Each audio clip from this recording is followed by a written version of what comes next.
So it's a pleasure to introduce Libby Norris, graduate of Laurier. And Libby's the founder, the owner, and the chief energy officer of Inspired Energy Incorporated, which has been in business for a fair length of time and is a health and wellness operation with a number of big corporate clients. So I guess the bulk of your business is big corporate clients. We just talked about GE has been a client for 20 years. And, almost, yeah. McDonald's, Leon's, and Air Canada are on the list. And in addition to that activity, a number of other things. Libby is the CTV Canada AM fitness expert, so you may see her from time to time there, and is involved in the fitness industry in establishing standards. And she's going to speak to us today about that business and about her career path and how she got there from her graduating from Laurier. So Libby. Thank you. So from point A to point B, I look back, it was a really interesting process to reflect back and figure out how my career path did evolve, because how many of you here followed one straight path or feel like you're on one straight path and know exactly where you're going? Yeah, me either. This is my, does this work? No. Hang on, one technical. The back clicker, the one on the bottom. Does it change? Sorry, technical difficulties. I'm fit, but I'm not technical. Sure. You can always cheat and use these things. Oh, that wasn't working though. Oh, there I go. Okay, so back on track. That's how my career's gone too. So why Laurier, first of all? So a couple of you are considering Laurier, and that's great, and I can give full recommendations for that as well. When I was first looking at different universities, I come from a very small town. I was very overwhelmed with the process and had no idea what I wanted to do. I thought I wanted to be in physical education or in some area of arts that was helpful and supportive for people. So I'd applied to Western and Waterloo and Laurier. I quickly ruled out Western, and I'm not really sure why. I think a friend of mine was going there, and we had an argument of some sort. And you know how dramatic that is when you're that age. So it seems silly at this point in my career to have that career path changed by something that simple. But it was I often tell this story to friends. When I was deciding between Waterloo and Laurier, it really came down to being the accidental tourist in Waterloo. Again, I come from a small town. Even coming to Waterloo was a big venture out for me. I so got lost the first time I drove here. And I remember going for my guidance appointment down at Waterloo. I got totally lost. I was so upset. I was so distraught. I missed the appointment. I rebooked the appointment. I had time, thank goodness, to make my appointment here at Laurier. And I can't remember the guidance counselor's name, but she was so warm and wonderful. She talked me off the ledge that day and really was inviting and encouraging. So that really prompted me to automatically think, you know what, this is the spot for me. It really was. And when I looked at what program I wanted to be in, now I'm probably really dating myself, but I enjoyed psychology and English when I was in high school. And I thought, I want to be like Bob Newhart. Most of you don't know who that is. It was a TV show about a psychologist ages ago. And again, it was really looking at just helping and supporting people, and I wasn't exactly sure what I wanted to do with that, but I started into that. It seemed like a good general program to get into, and for some reason, I ended up with an economics minor, because that seems to be a natural fit, economics and psychology.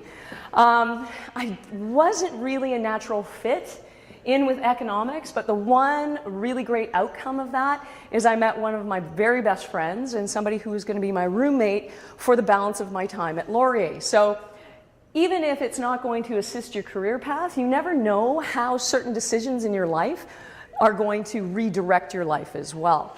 So it was interesting looking at how I picked Laurier and how I picked the program as well. Now, I'm here talking as a physical education and communications graduate, so what ended up happening there, it's not where I started. I shifted where I was going in my career path at school, again, very much by accident. It's kind of a theme throughout this whole talk today. And one of my courses fell through. I couldn't get one of my courses. And I was very limited because it was last minute on what other courses were available during that time slot. And one of the courses that did appeal to me was called Words Derived from Greek and Latin Bases. Anybody take that yet? No? Doesn't it sound fascinating though? English was my favorite course in high school, and I just absolutely loved that. So it actually was interesting to me, and I thought, you know what, this sounds like a great course. It was a second-year communications course, but I was able to get in, and it was an interesting blend of people in the course too, because there were a lot of football players in there. Not to sound too stereotypical, but there was no exam. A lot of phys ed people at that point were looking for more essay-based programs. So although it was a very challenging course, and it was probably one of the most interesting programs I've taken, and actually just this morning, my brother and sister-in-law were coming in from holidays, and my brother handed me this book and said that he picked up while he was on holidays to read, and he said, "This is a great book." And what was it? Etymology, which is the history of words and the background of words. So it kind of runs in our family as well. And when I took that program, it was an interesting mix of people in the classroom, but even more interesting was the professor that taught the course. It was Dr. Vallely. I don't know if you guys remember Dr. Vallely? No? Yeah? Okay. Dr. Vallely. And he was... He was one of those quirky professors that you love to remember in your university experience, because he had this disheveled kind of white hair and he wore crumpled polyester suits. And it was very interesting because they had all these little holes in them. And he was very intense. This man just loved to read the classics. He would go away for a weekend every year, he talked about this, go away to a bed and breakfast and just reread a couple of the classics. So he would read the Iliad and the Odyssey, and he just loved to read that. Like, I can't even imagine how many times he reread that.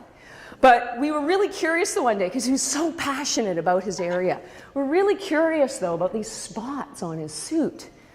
And what ended up happening, he would get so engrossed in his reading, and he smoked, and he would sit there, and he did not even realize or feel the ashes drop down on his suit, burning the lovely polyester.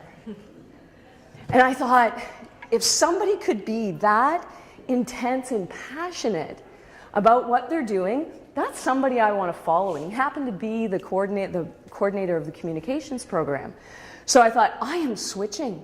He was like the Pied Piper for me. I just switched over to communications and absolutely immersed myself and realized that this was what I wanted to take in the first place. Because I retook my grade 13, because when I graduated there was grade 13. I retook my 2 grade 13 Englishes twice, because I'd taken them in grade 12 and again in 13, just because I loved them so much. And because the teacher who taught the program was so interesting and again, so passionate about what he did. And it didn't strike me until years later I was looking back, you know, when your parents want you to clear out all your high school books and everything out of the basement. And I pulled out one of the course overviews for that English program, and it was called Communications English. And I never even knew that there could be a course called that communications program. And it was a new program here at Laurier. I think it had only been here a couple of years when I started into it. So I felt very fortunate because we really borrowed from a lot of other disciplines, and it really ended up being very similar to how my career path is, where you're touching different areas and different avenues. So we did some marketing, we did some psychology, we did psych of religion, we took social studies, we did a lot of different things and borrowed from different programs, as well as had core programs in our own course as well. And then on the phys ed side, well, I just kept taking phys ed because I did. I was athletic in high school, and I continued to take courses because that was just a part of my life. And I hung out in the athletic complex prior to coming here, because I took courses in the summer before I came down as well full-time.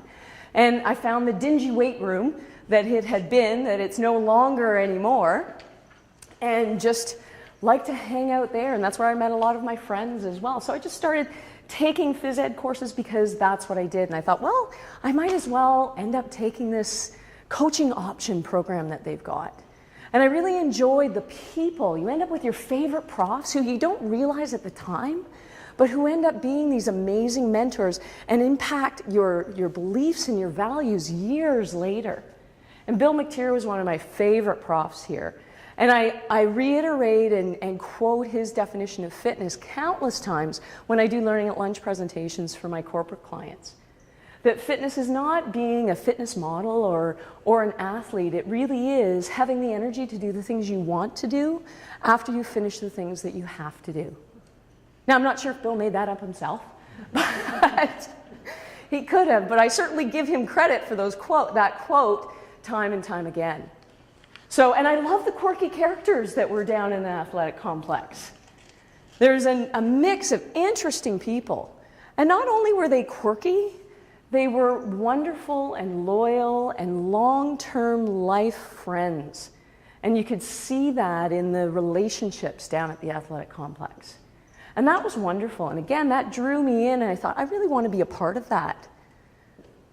And I want to build that too. And those same examples that drew me into physical education here at Laurier are the exact same values and atmosphere that I create with my own staff and my own team as well. So it really has impacted me for my entire life. Now, then I got more into media. So communications here could go in a lot of different directions. And again, it was so wonderful because we analyzed marketing and we got involved in doing some radio production. So I thought, I need some more experience. So I leaped on board and went down to Rogers Cable and volunteered. And I did camera work and we did floor directing work. And it was a lot of fun. And you realized how much went into productions, because so much of what we see on TV is just touching the surface. So I found that really interesting. I didn't really think of it as a career at that point, but it was something that I really enjoyed and I wanted to be more involved with. And then, anybody remember this picture? This is not me, by the way, but I can absolutely assure you I had this outfit, complete with the leg warmers. So it's funny how the things that you get involved with just by chance when you're within your university experience can really impact your whole life. And this is certainly something that did mine. So at the time when I was going to school here, I think it was in second or third year, I decided that I was hanging out in the weight room all the time, and a lot of my friends were on the football team, and we just liked to lift weights, and it would be good to do a bodybuilding competition, wouldn't it? Because you can't do something just for fun. I tend to be a competitive personality type. So I thought that would be an excellent idea. So I got into bodybuilding, which is very similar to it. Well, it's a little different than it is today because I was probably one of 4 people that wasn't on steroids for the competition.